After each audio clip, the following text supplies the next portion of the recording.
माझ्या क्लिनिकमध्ये येणारे ऑलमोस्ट सर्वच पेशंट या 3 आजारांमध्ये नेहमीच कन्फ्युज असतात.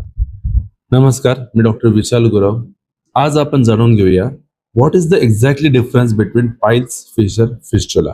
यात पहिला प्रकार म्हणजे पाइल्स, बवासीर, हिमोरॉइड्स किंवा मूळव्याध. या प्रकारामध्ये गुदद्वारामध्ये असलेल्या रक्तवाहिन्यांवर एक्सेसिव्ह प्रेशर एक्झर्ट झाल्याने आतमधल्या त्वचेला कोंबाचं किंवा सुजेचं स्वरूप येतं किंवा मस्याचं स्वरूप येतं. त्याला आपण मूळव्याध किंवा पाइल्स असे म्हणतो. यामध्ये त्या ठिकाणी येणारी सूज किंवा रक्तस्राव हे प्रमुख लक्षणे असतात. दुसरा प्रकार म्हणजे फिशर.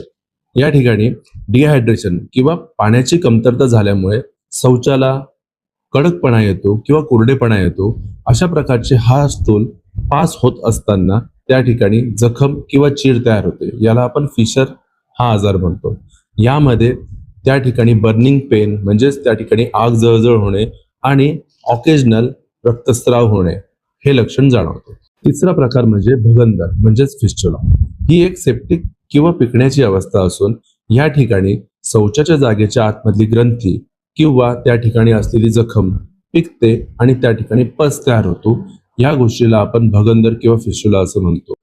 यामध्ये शौचाच्या जागेतनं पुयस्त्राव होणे, त्या ठिकाणी सूज येणे आणि ताप येणे हे प्रमुख लक्षणं जाणवतात. अपेक्षा करतो की या 3 आजारांमधलं कन्फ्युजन आपलं दूर झालेलं असेल. तर भेटूया पुढील भागामध्ये. तोपर्यंत निरोगी राहा, आनंदी राहा, सुखी राहा.